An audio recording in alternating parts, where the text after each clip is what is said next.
সবাইকে আমার ইউটিউব চ্যানেলে স্বাগতম। আশা করি আপনারা সবাই ভালো আছেন। আমিও সবার দোয়ায় ভালো আছি। আজকে যে বিষয়টি নিয়ে আলোচনা করতে চাই সেটি হলো ইনস্টাগ্রাম। আমরা ইনস্টাগ্রাম ছোট বড় সকলেই ব্যবহার করে থাকি, কিন্তু ইনস্টাগ্রামের যে একটা বয়স সীমা থাকা দরকার তা আমরা বুঝতে চাই না এবং বোঝারও দরকার নাই, তা প্রয়োজনও মনে করি না। কারণ ইনস্টাগ্রামে যে নিউডিটি দিয়ে ভরা অর্ধ উলঙ্গ জিনিস, খালি নিউডিটি আর নিউডিটি। মানে ইনস্টাগ্রাম বলতে না, প্রায় সব অ্যাপসই আছে, কিন্তু ইনস্টাগ্রাম একটু বেশি।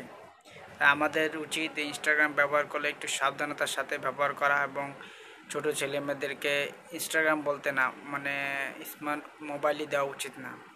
এতে তাদের ব্রেনে অনেক ক্ষতি হয়। ইনস্টাগ্রাম যারা ব্যবহার করে দেখবেন যে আপনি যদি ভালো জিনিস দেখেন ভালো সাজেস্ট করবে, কিন্তু ইনস্টাগ্রামে ঢোকার সাথে সাথেই আপনার খারাপ জিনিস চোখে পড়বে। যে এটাই বলবো, সবাই সোশ্যাল মিডিয়া ব্যবহার করবেন যেন একটু সতর্ক, নিজে সতর্ক হয়ে এবং অপরকে সতর্ক করবেন, যেন সোশ্যাল মিডিয়া ব্যবহার করতে করতে যেন কোনো বিপদে না পড়ে যায়। সবাই ভালো থাকবেন, সুস্থ থাকবেন এবং সবার জন্য দোয়া করবেন।